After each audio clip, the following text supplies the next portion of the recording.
गुरु दत्तात्रयांचा अवतार श्रीपाद म्हणजे गगनगिरी महाराज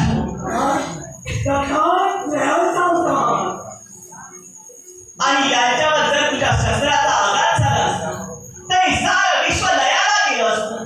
म्हणून तुला रोखण्याचं कर्तव्य मी केलं. पण अधर्माचं आचरण तुझ्या जीवनात करत असते. तुझ्या मनी जळलेला अवमान आणि त्या अवमानाला ठेचण्यासाठी या विश्वाच्या विश्वजनीनं हे विराट स्वरूप धारण करून ज्या शिवाला स्वतःच्या पायाखाली घेतलं तेच म्हणजे कालिका होता.